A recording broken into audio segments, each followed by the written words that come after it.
ಒಪ್ಕೋತೇವೆ ನಾವು. ನಾನು ಪದವಿ ಪೂರ್ವ ಕಾಲೇಜಿನಲ್ಲಿ ಉಪನ್ಯಾಸಕನಾಗಿ ಪ್ರಾಚಾರ್ಯನಾಗಿ ಕೆಲಸ ಮಾಡಿ ನಿವೃತ್ತನಾದವನು. ಏನೇನೋ ಕಾರಣದಿಂದ ಪದವಿ ಕಾಲೇಜಿಗೆ ಬರೋದಕ್ಕಾಗಲಿಲ್ಲ. ಆಗಿದ್ರೆ ಈ ಎಲ್ಲ ಸ್ನೇಹಿತರ ಜೊತೆಗೆ ನಾನು ಬಹಳ ಸಂಪರ್ಕವನ್ನು ಅವ್ರ ಜೋಡಿ ಹೊಂದಬಹುದಾಗಿತ್ತು. ಆದರೆ ಅದಾಗದ ಕಾರಣವು ನಾನು ಅವ್ರ ಜೋಡಿ ಸಂಪರ್ಕವನ್ನು ಹೊಂದಿಕೊಂಡೇ ಬಂದೆ. ಅವರು ಅಕಸ್ಮಾತ್ ಆಗಿ ಸವದತ್ತಿಗೆ ಪ್ರಾಧ್ಯಾಪಕರಾಗಿ ಬಂದರು. ಸರ್ ಅವರ ಸುದೈವೋ ದುರ್ದೈವೋ ಗೊತ್ತಿಲ್ಲ, ಎಲ್ಲಿ ಹೋಗ್ತಾರೆ ಅಲ್ಲಿ ಕಾಲೇಜ್ ಕಟ್ಟುವ ಹೊಣೆಗಾರಿಕೆ ಅವ್ರಿಗೆ ಬಂದ್ಬಿಡ್ತಾರೆ. ಸರ್ಕಾರಿ ಕಾಲೇಜುಗಳನ್ನು ಕಟ್ಟುವುದರಲ್ಲಿ ಭಜಂತ್ರಿ ಸರ್ ಅವರಿಗೆ ಮತ್ತೊಂದು ಪರ್ಯಾಯವಾದ ಹೆಸರೇ ಇಲ್ಲ ಅಂತ ನನಗೆ ಡೆಫಿನೆಟ್ ಗೊತ್ತಿದೆ. ಅಷ್ಟು ಕಷ್ಟಪಟ್ಟು ಅವರು ಕಾಲೇಜನ್ನ ನಿರ್ಮಾಣ ಮಾಡುವ ಅವಕಾಶ ಸವದತ್ತಿನಲ್ಲಿ ಬಂತು. ಆಗ ನಾನು ಅವ್ರ ಪಕ್ಕದ ಕಾಲೇಜಿನಲ್ಲಿಯೇ ಉಪನ್ಯಾಸಕನಾಗಿ ಪ್ರಭಾರಿ ಪ್ರಾಚಾರ್ಯನಾಗಿ ಕೆಲಸ ಮಾಡ್ತಾ ಇದ್ದಾಗ ನಾವು ಬೇರೆ ಬೇರೆ ಕಾರಣಕ್ಕೆ ಇಬ್ರು ಮತ್ತೆ ಮತ್ತೆ ಭೇಟಿ ಹಾಕಿದ್ವಿ. ಅವ್ರದ್ದು ನಂದು ಒಂದು ಸಾಮ್ಯತೆ ಏನಪ್ಪಾ ಅಂದ್ರೆ, ನಾನು ಒಬ್ಬ ಭಾಷಣಕಾರ, ಅವರು ಒಬ್ಬ ಭಾಷಣಕಾರ. ಸವದತ್ತಿ ಭಾಗದಾಗಂತೂ ಭಾಷಣಗಳು ನಡೆದಾಗ ನಮ್ಮ ಅಡಗಲಿ ಸರ್ ಹೇಳಿದಂಗ ಎಲ್ಲೆಲ್ಲ ವೈಎಂ ಭಜಂತ್ರಿ ಅವ್ರ ಭಾಷಣ ಇದ್ರೆ ವೈಎಂ ಯಾಕೊಳ್ಳಿ ಅಂತ ಉಲ್ಲೇಖ ಮಾಡಿಬಿಡ್ತಿದ್ರು.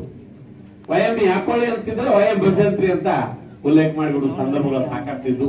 ಅಷ್ಟು ನಾವಿಬ್ರು ಒಬ್ಬರಿಗೊಬ್ಬರು ಪೂರಕವಾಗಿ ಬದುಕಿದ್ವಿ.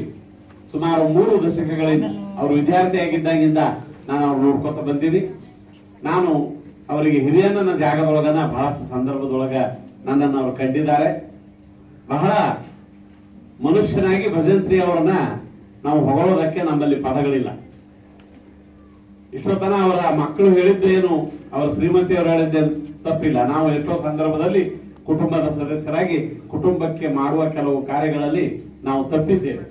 ನಾನು ಅದನ್ನ ಅತ್ಯಂತ ಓಪನ್ ಆಗಿ ಒಪ್ಕೊಳ್ತೇನೆ. ಆದ್ರೆ ಭಜಂತ್ರಿ ಸರ್ ಅವರು ಯಾವ ಯಾವ ಕಾರ್ಯ ಅವರಿಗೆ ಬಂತೋ ಅದನ್ನ 100% ಅತ್ಯಂತ ಶ್ರೇಷ್ಠವಾಗಿ ನಿರ್ವಹಿಸಿದ್ದಾರೆ. ಒಬ್ಬ ತಂದೆಯಾಗಿ ಹೆಮ್ಮೆ ಪಡುವ ರೀತಿಯೊಳಗೆ ಮಕ್ಕಳನ್ನು ಬೆಳೆಸಿದ್ದಾರೆ. ಅನೇಕ ಸಂದರ್ಭಗಳು ಬಂದಾಗ ಯಾವುದಕ್ಕೂ ಹೆದರಲಾರ್ದೇನೆ ಎಂಥ ಸಂದರ್ಭ ಬಂದ್ರು ಅವರಲ್ಲಿರೋದು ಒಂದು ಗುಣ ಏನು ನಾನು ಕಂಡದ್ದು ಅಂತಂದ್ರೆ, ಹಂಚಿಕೆ ಅನ್ನೋದೇ ಇಲ್ಲ ಮನುಷ್ಯನಿಗೆ, ಹೆದರೋದೇ ಇಲ್ಲ. ರಾತ್ರಿ 2 ಗಂಟೆಗೆ NSS ಕ್ಯಾಂಪ್ ಬಿಟ್ಟುಕೊಂಡು ನರಗುಂದದಿಂದ ಧಾರವಾಡಕ್ಕೆ ಒಬ್ಬರೇ ಬೈಕ್ ತಗೊಂಡು ಬಂದಂತ ಉದಾಹರಣೆಗಳು ಸಾಕಷ್ಟು ಸಹೋದರಿಯವ್ರಿಗೆ ಗೊತ್ತಾರೆ, ಅವ್ರ ಮಕ್ಕಳಿಗೆ ಗೊತ್ತಾರೆ. ಒಟ್ಟು ಹೆದರಂಗಿಲ್ಲ. ಎಂತ ಸಂದರ್ಭ 1000 ಜನ ಎದುರಿಗೆ ಬರ್ತಾರೆ ನಮ್ಮನ್ನು ಹೊಡೆಯೋದಕ್ಕಂದ್ರೆ ಬರ್ಲಿ ಮಾತಾಡಂಗೆ ಇಲ್ಲ. ಮಾತಾಡೋರು ಹೋಗೋಣ, ಯಾವತ್ತು ಮಾತಾಡೋದು ಜೋರು ಮಾತಾಡ್ತಿದ್ದಿಲ್ಲ. ಅವ್ರು ಬಹಳ ಸಾವಕಾಶನ. ಬಹಳಷ್ಟು ಅವ್ರು ಇನ್ನೊಂದು ಮಹತ್ವದ ಸಂಗತಿ, ನಾವು ಬಹಳ ಮಂದಿ ಶಿಕ್ಷಕರುಗಳಿಗೆ ಏನ್ ಹೇಳ್ತೀವಿ ಅಂದ್ರೆ, ತನ್ನ ವರ್ಗದ ಮಕ್ಕಳನ್ನ ತನ್ನ ಮಕ್ಕಳಂತ ಕಂಡಾವ ಅಂತ ಸುಳ್ಳ ಹೇಳ್ತೀವಿ. ಆದ್ರೆ ಭಜಂತ್ರಿ ಅವರು ಮಾತ್ರ ನಿಶ್ಚಿತವಾಗಿ 100% ಹೇಳ್ತೇನೆ, ಅವರ ಮಕ್ಕಳಿಗಿಂತ ಜಾಸ್ತಿ ತಮ್ಮ ವಿದ್ಯಾರ್ಥಿಗಳನ್ನ ಪ್ರೀತಿಸಿದ್ದಾರೆ.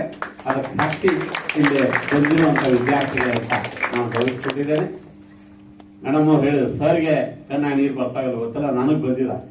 ಯಾಕಂದ್ರೆ ಪೂಜ್ಯರು ಹೇಳಿದಂಗೆ ನಾವು ಅತ್ಯಂತ ಆತ್ಮೀಯ ಗೆಳೆಯರನ್ನೋದಕ್ಕಿಂತ ಹೆಚ್ಚು ಸಹೋದರರು. ಹಾಗಾಗಿ ಪದವಿ ಪೂರ್ವ ಇಲಾಖೆಯಿಂದ ನಾನು ಬಂದಿದ್ರು ಕೂಡ ನನ್ನನ್ನು ಕರೆದು ನನ್ನ ಹಿರಿಯ ಸ್ನೇಹಿತರನ್ನ ಕುರಿತಂತೆ, ಸಹೋದರನ ಕುರಿತಂತೆ ಮಾತಾಡೋದಕ್ಕೆ ಅವಕಾಶ ಕೊಟ್ಟಿದ್ದೀರಿ. ಅವರು ನನಗೆ ಮೊದಲು ಬಹಳ ಮಂದಿ ಬೈತಿದ್ರು ಒಂದು ಮಾತನ್ನ, ಒಂದು 10 ವರ್ಷದಿಂದ ಬರೀ ಭಾಷಣ ಮಾಡ್ಕೊಂತ ಹೋಗ್ತೀನಿ, ಗಾಳಿ ಹೋಗ್ತಾವ ನಿನ್ ಮಾತು ಬರೀ ಅಂತಿದ್ರು. ಸ್ವಲ್ಪ ಅದನ್ನ ನಾನು ಇತ್ತೀಚೆಗೆ ರಿಪೇರಿ ಮಾಡ್ಕೊಂಡಿದ್ದೀನಿ. ಒಂದಿಷ್ಟು ಹೆಚ್ಚು ಬರೆಯೋದ್ರ ಕಡೆ ನಾನು ಲಕ್ಷ್ಯ ಕೊಟ್ಟಿದ್ದೀನಿ. ನಿಸ್ಸಂಶಯವಾಗಿ ಭಜಂತ್ರಿ ಅವರು ಗೋಕಾಕ್ ತಾಲೂಕಿನಿಂದ ಬರಬಹುದಾದ ಒಬ್ಬ ಅತ್ಯುತ್ತಮ ಕಥೆಗಾರರಾಗಿ ಬರುವ ಸಾಧ್ಯತೆಗಳು ಸಾಕಷ್ಟಿತ್ತು ಆರಂಭದಲ್ಲಿ. ಆದ್ರೆ ಭಜಂತ್ರಿ ಅವರ ವ್ಯಕ್ತಿತ್ವ ಯಾವಾಗಲೂ ಸಂಘಟನೆಯ ಕಡೆಗೆ ಅದು ಸಾಗಿದ್ರಿಂದ ಅವರು ಸಾಹಿತಿಯಾಗಿ ಅವರ ಒಳಗಿರುವಂತ ಭತ್ತದ ಹೊರತೆ ಒಳಗಿರುವಂತ ಅನೇಕ ಕಥೆಗಳನ್ನ ಇನ್ನೂ ಅವರು ಹಿಡ್ಕೊಂಡು ಇಟ್ಕೊಂಡಾರ ಅಂತ ನನಗೆ ಅನಿಸ್ತದ. ಅದು ಗೋಕಾಕದ ದಬದಬೆ ಇದ್ದ ಹಾಗೆ. ದಯವಿಟ್ಟು ಸರ್ ಇನ್ನು ಮುಂದಾರ ಮಕ್ಕಳ ಜವಾಬ್ದಾರಿ ಕಡಿಮೆ ಆಗ್ಯದ, ಮದುವೆ ಮಾಡ್ಯಾರ, ಅವ್ರೊಂದು ಉದ್ಯೋಗ ಕಟ್ಟ್ಯಾರ, ಅವ್ರಿಗೆ ಏನ್ ಬೇಕಾದ್ರೂ ಮಾಡಿಕೊಟ್ಟಿದ್ದಾರೆ. ಯಾವಾಗಲೂ ಅಕ್ಕ ಅವ್ರ ಜೊತೆಗೇನೆ ಇರುವಂತ ಅವಕಾಶ ಸಿಗ್ತದೆ. ಅದಕ್ಕೆ ನಾನು ಅವರಲ್ಲಿ ವಿನಂತಿ ಮಾಡ್ಕೋದೇನಪ್ಪ ಅಂದ್ರೆ, ಇನ್ನು ಮುಂದೆ ನಿಮ್ಮ ಅನುಭವಗಳನ್ನ ಹೆಚ್ಚು ಹೆಚ್ಚು ಬರೀರಿ ಸರ್. ನೀವು ಬರದಷ್ಟು ನಮ್ಮ ಸಾಹಿತ್ಯ ಲೋಕ ನಿಮ್ಮನ್ನು ಹೆಚ್ಚು ಗೌರವಿಸುತ್ತದೆ. ಈಗೇನು ಗೌರವ ಕಡಿಮೆ ಇಲ್ಲ, ಯಾಕಂದ್ರೆ ನಾಡಿನ ಹಿರಿಯ ಕವಿ ಮುಂದೆ ಬಂದು ಕೂತಿದ್ದಾರೆ, ಸತ್ಯಾನಂದ ಪಾತ್ರೋತ್ಸವ. ಅಂಥವರ ಸ್ನೇಹವನ್ನ, ಸಹೋದರ ಬಾಂಧವ್ಯವನ್ನ ಅವರು ಹೊಂದಿದ್ದಾರೆ. ಅವ್ರಿಗೇನು ಕಡಿಮೆ ಈಗ ಗೌರವ ಸಿಕ್ಕಿಲ್ಲ. ಆದ್ರೆ ಇನ್ನು ಮುಂದೆ ಕೂಡ ಅವರು ಒಳಗೆ ಹುದುಗಿ ಹೋಗಬಹುದಾದ ಸಾಹಿತ್ಯದ ಸೆಲೆಯನ್ನು ಅವ್ರು ಹೊರಗೆ ಹಾಕಲಿ. ಯಾಕಂದ್ರೆ ಜನಪದ ಹೇಳ್ತಾರ, ಎದೆಯೊಳಗಿನ ಹಾಡ ನಾವು ಹಾಡಿ ನಾವು ಅದನ್ನ ಖಾಲಿ ಮಾಡ್ಕೋಬೇಕಂತ, ಇಲ್ಲಾಂದ್ರೆ ಹೊಟ್ಟೆಯೊಳಗ ಅವು ಅಡಗ್ತಾವು, ನಮ್ಮ ಹುಲಿಯಾಗಿ ಕಾಡ್ತಾವ ಅಂತ ಜನಪದ ಹೇಳ್ತಾರೆ. ಹಾಗೆ ಸರ್ ತಮ್ಮ ಅನುಭವದ ಕಥೆಗಳನ್ನ, ಕವಿತೆಗಳನ್ನ ನಮ್ಮ ಮೂಲಕ ಅವರು ಎಲ್ಲಾ ಪ್ರಕಾರಗಳಲ್ಲಿ ಅಷ್ಟು ಕೆಲಸ ಮಾಡಿದ್ದಾರೆ.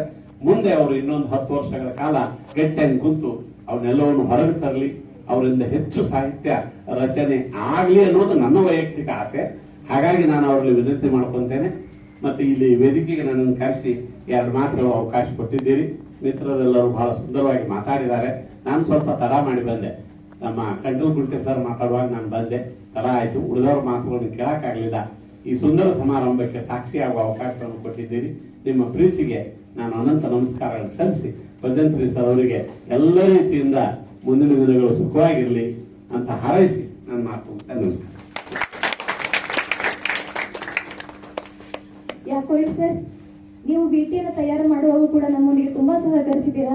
ಇವತ್ತ ವೇದಿಕೆಗೆ ಬಂದು ತುಂಬಾ ಅಭಿಮಾನದ ಮಾತುಗಳನ್ನು ಮಾತಾಡಿರಿ.